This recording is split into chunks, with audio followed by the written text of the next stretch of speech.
Fellas, I got married. Yeah, that doesn't have to do with today's video, but if you were wondering where content has been, well, that's what's been going on.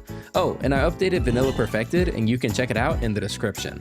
You know, I never could have guessed what Mojang had up their sleeves in terms of a new game drop, but I'm pleasantly surprised. Mounts of Mayhem looks to possibly be my second favorite game drop that Minecraft has ever released, and in today's video we're going over everything you need to know about this update, as Mojang has recently stated that it's feature complete. So without further ado, let's jump into why it's so awesome. Starting off the video, I'm going to talk about the most important mob of Mounts of Mayhem, and that is of course the Nautilus. Now, while the Chase the Skies update gave us the happy gas to give us control over the skies above, this update is going to give us the Nautilus to give us control of the sea. So these guys are essentially going to act as a means of travel in the ocean, as well as to assist us with building. But how exactly is that going to work? Well, if I go ahead and come on over to this chest, we need to, of course, have the materials to tame a Nautilus, and that is either going to be the bucket of pufferfish or the regular pufferfish, and of course, you will also need a saddle. So if we go ahead and get in the water with the Nautilus and feed it pufferfish, we'll go ahead and basically force it to love us, and then we can go ahead and slap a saddle on that bad boy and go ahead and get on top. Now, you'll notice that I have a buff in the top right corner, and that is called Breath of the Nautilus, which you can see right there. And essentially what this does, if I go ahead and swap on over to survival mode, is if I go ahead and hop off the Nautilus, you'll notice that my breath is going to slowly but surely shorten before I start taking damage. However, if I'm riding a Nautilus, that will no longer happen. The Nautilus's main goal is to basically allow you to build underwater very early on without the need of something like a conduit. It's also worth mentioning that if you build a conduit underwater in order to breathe, it's only going to cover a certain area of the underwater, whereas the Nautilus is something that you can glide across the water with and build for as long as you want in as large of an area as you want. It also comes with a dash, which you can use using the space bar, and it's actually really good. It's not like a, baby dash or anything like that. Like, you can get moving underwater using this, which I really do appreciate. But overall, this mob is very, very useful if you're somebody that wants to build underwater. I've seen some people talk about online that the Nautilus is worthless because nobody builds underwater. Well, that's kind of what the mob is trying to fix, and I think it's fantastic. It's a fantastic idea. It's really easy to get around on this guy and to build on top of him. It's just a fantastic idea of a mob, but Mojang didn't stop there. There's a lot more to talk about concerning the Nautilus. One of my favorite things concerning the Nautilus is actually the rare variants. So we also have a zombie Nautilus that can spawn, and if I go ahead and drop it into the water, this is what it looks like. In my honest opinion, this one already looks way cooler than the regular one. You have the moss, you have kind of like that dried out shell, and it kind of makes me think of like kelp, whenever you actually take a look at it. It's a really cool looking model, and you'll find these guys just spawned in the water with some drowned with tridents riding on top of them. Now, this is going to work the same way as the previous Nautilus. You'll need pufferfish, so if I go ahead and grab that, and I go ahead and grab a saddle, once we kill the drowned on top of it, we can go ahead and feed it pufferfish and give it a saddle and then ride around on it. Now, the coolest part of the zombie Nautilus is something that you might not know, but these are actually 10% faster than the regular Nautilus. So you actually have a reason outside of cosmetics to just go out and obtain one of these guys. So it's actually something that if you're really trying to min-max and you're trying to get the best possible mount, that getting these guys is something you want to do. However, if you want to get an even rarer version of these guys, if you happen to find a zombie Nautilus that spawns in a warm ocean, it will get a special coral skin on the shell itself, which I just think is so cool. I love when Mojang adds just rare variants of things that you can find, like the axolotls or anything like that. So if you really want the best possible version of the zombie Nautilus, you'll need to find one that spawns inside of a warm ocean to get this specific skin, so you can say goodbye to the regular Nautilus as well as the regular zombie one. Now, it should also be noted that the Nautilus and the zombie Nautilus have a fairly big difference in another way, and that is of course how they interact on land. The zombie Nautilus will, just like many undead mobs, just start burning up in the sun, whereas the regular Nautilus will start dehydrating as it's on land. The zombie Nautilus does not have this problem, but of course, the solar rays are its problem. So how exactly would you fix this, theoretically, of course? Well, you would take the rotten flesh of your dead pet and you'd throw it away, and then you would take a look at Nautilus armor. We have copper Nautilus armor, iron, gold, as well as diamond. These are going to be found in shipwrecks, ocean ruins, and as buried treasure. But we also have netherite Nautilus armor, which is very interesting. So if I go ahead and tame myself a zombie Nautilus, just like that, and then I could go ahead and slap on the Nautilus armor, and as you'll see, he doesn't take any more sunlight damage, and if I want to, I can just, sit on top of him like a really, really slow land snail and just do whatever, you know what I mean? If you've ever wanted to do that, the zombie Nautilus, it makes sure that you can do that. If we go ahead and take a look at these other armors as well, if you want to take a look. So we have the copper armor, which looks really snazzy. We have the iron armor, which looks really good. The gold armor as well. And finally, the diamond armor, since we already showed off the netherite armor. Now, of course, if you do want the netherite armor for your Nautilus, you will, of course, need the diamond Nautilus armor as well as a netherite upgrade. Throw that in the smithing table, just like you do with your armor, and you are good to go. Now, the Nautilus having netherite armor is really cool, but people have been asking for netherite horse armor for forever. And of course, Mojang finally listened to feedback, and it looks really good, people. It looks fantastic, and you get it the exact same way that you get the netherite Nautilus armor. You have to throw a diamond variant in the smithing table, and you of course can use a smithing template to upgrade it. And yeah, it just looks really good. I love the horse armor so much, and I'm also glad that the Nautilus armor comes in all different tiers as well. Now, although I spent quite a lot of time talking about the Nautilus and its variants, that is definitely not the only mount I have to talk about, because we have at least two more, starting with the zombie horse. Now, for those of you guys that have been playing Minecraft for quite a while, you might know that the zombie horse has existed in the creative menu for quite some time. Well, now it has made its way to regular vanilla survival and can spawn inside of plains biomes as well as savannas, with a zombie horseman on top of it wielding a spear.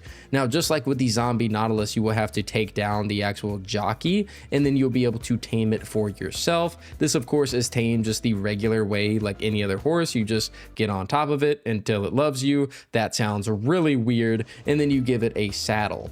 Now, you specifically want to give these guys horse armor, because if I go ahead and turn the time to day, you'll notice that that horse is going to burn up while this one does not. And that's because, just like the zombie Nautilus, as long as it has armor, similarly to whenever a zombie has like a helmet piece, for example, it's not going to be able to burn up in sunlight. So if you find yourself a zombie horse out in the wild, make sure you tame it and get it under something as soon as possible, and then whenever you get regular armor, you'll be able to use it out and about.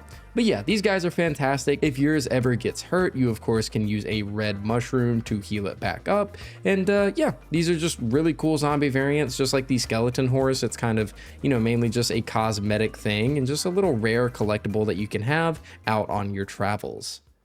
Now, I of course told you guys that we had one more mount to talk about, and that is going to be the camel husk. Now, this is of course a camel variant, a husk version, whereas the other ones had zombie variants. This one specifically is a husk variant. Now, these are going to spawn in deserts at night with both a husk wielding a spear, as well as a parched, which this is a desert skeleton variant that we will talk about later. But this mob does not burn in sunlight, just like the husk. It can be healed with a rabbit's foot, which, we have a bunch of rabbits here, which is kind of nice. And it can be ridden underwater, just like a skeleton horse. These guys are really, really, really cool. I'm just, again, just a fan of whenever Mojang adds just variants like this. It just adds a lot more of the collection aspect to Minecraft, giving you way more things to do in survival, like getting guys like this and just getting rare variants. I don't know, I just think it's really cool. I'm not gonna lie, I'm getting some mad beta generation vibes with that little floating island over there. There's a little floating island here and these like roaring hills through the forest. Looks really cool, but completely unrelated to this point.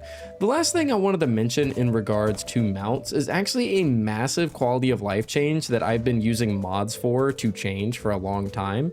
And that is the fact that now whenever you are riding horses, donkeys, mules, the zombie horse, camels, yada yada, they'll no longer sink whenever they interact with water and can actually swim on top of water while you are riding on their backs, just like in real life. I always specify this because I've always gotten comments when I talk about it like, Demon Joe, horses can't swim in real life. Well, let me tell you something. They can. They're really good swimmers and they can swim while people are on their backs. So I'm really glad that Mojang added this to the game, although I'm not sure if a horse with netherite horse armor would be able to swim with a dude on its back, but that's beside the point. I'm just glad that this is in the game. It makes horseback riding so much better and way less of a pain whenever you're trying to explore your world, coming across a really tiny river and then needing to get a lead and drag your horse around. Very nice change, Mojang. Thank you so much. Now, next up for the video, we have something that is incredibly exciting, and that is a brand new tiered weapon, which is something we haven't had in like literally forever. Like, we've had the mace and the trident and stuff, but this is a tiered weapon known as the spear. And whenever I say tiered, I mean it comes in tiers like wood, stone, copper, iron, gold, diamond, netherite. What makes the spear really unique is the attacks that it has and also the animations. I mean, the way you hold it looks really cool. But if we go in and take a look and I left click, this is called the jab attack. So you'll see that I just stab right in front of me. And if I go ahead and hold right click, you'll notice that I actually lower the spear in front of me for a charge attack. Now, if you hold this for too long, your arm will start to get tired. You'll see the spear kind of start to tilt and shake a little bit, and then my guy will go ahead and give up. But essentially what this is that if I go ahead and hold the charge attack and run towards a target, I'll go ahead and deal damage to them based off of how fast I'm going. So if we go ahead and just kind of jab him down, kind of get him on some flat land really quick, that might work. And I go and sprint into it. You'll notice that, yeah, I go ahead and deal damage because I'm running straight into my enemy. And I can go and show you guys another example of this. Okay, so I gave myself a ridiculously fast horse for the sake of testing this. So let's see.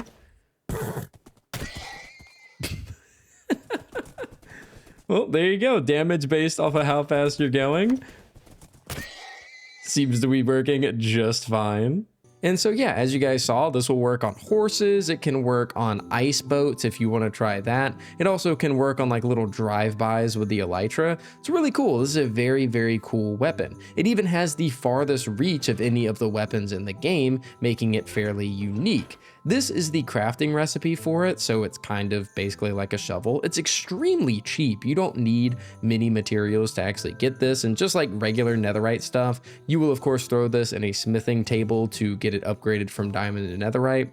But if you want to take a look at the stats, the netherite spear will come with 5 attack and 0.87 attack speed. When compared to the sword, it's 8 and 1.6, and compared to the axe, it's 10 and 1.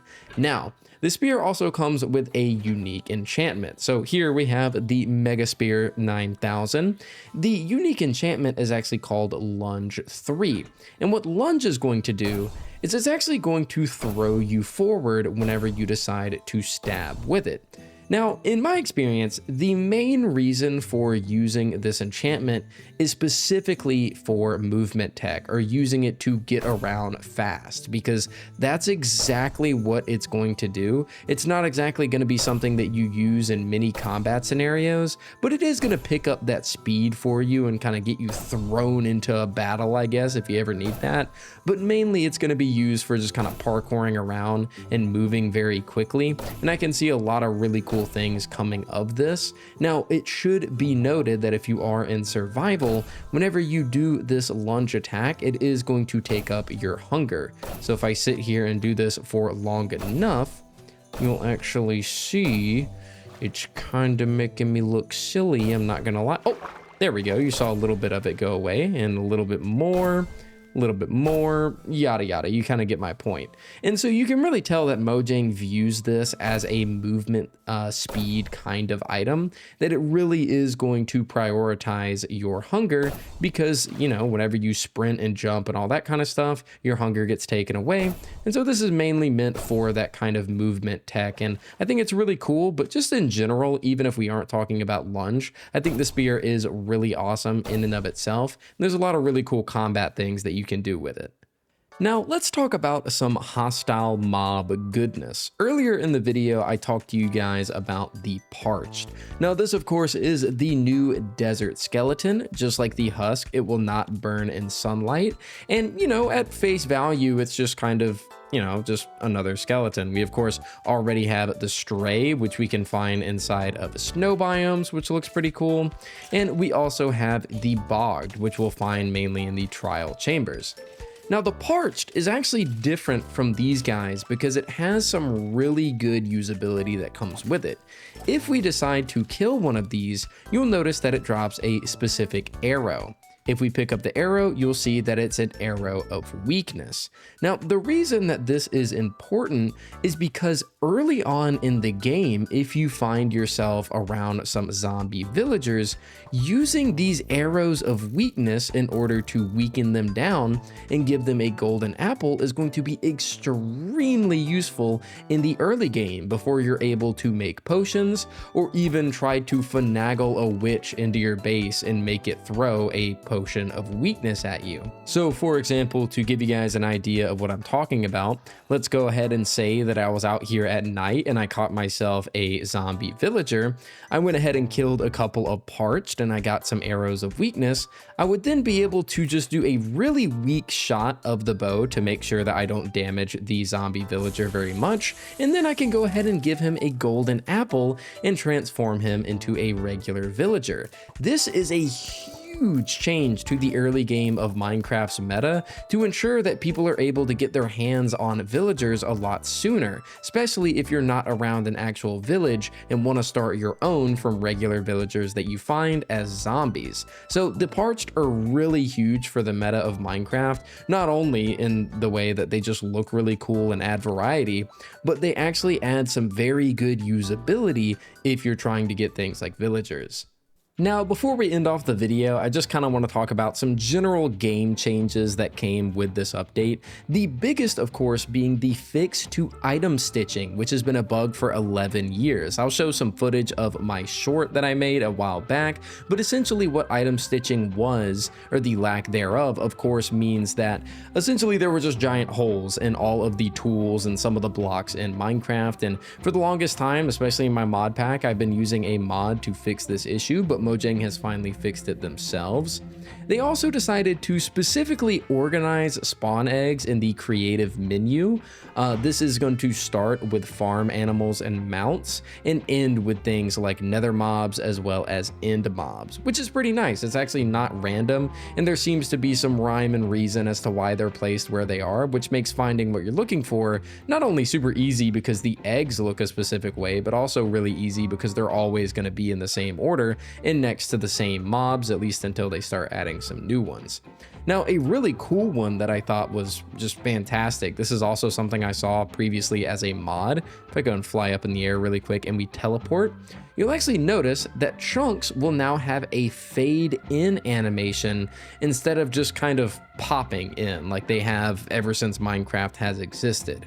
So this is a really cool change that I'm a very big fan of. There is a mod that basically does exactly this, and I'm just a very big fan of whenever Mojang takes mod ideas and just slaps them in the game. I mean, they haven't been doing that for a while. They do have a history of doing that, but especially since the game drops came out, they've been doing a lot of really cool stuff that the community has suggested, and I just absolutely love that. But ladies and gentlemen, thank you so much for watching today's video. I hope you all enjoyed and learned something new, especially if you haven't played Minecraft in quite a while and are coming back to it. The Mounts of Mayhem update is a fantastic one, and I'm excited to be able to play it myself when it officially releases. I haven't talked about a release date in this video because they have not given one, but when they do, I'll make sure to have it as a pinned comment. But this video is mainly just to go over the specific features. But guys, thank you so much for watching. I really appreciate it, and I will see you all next time.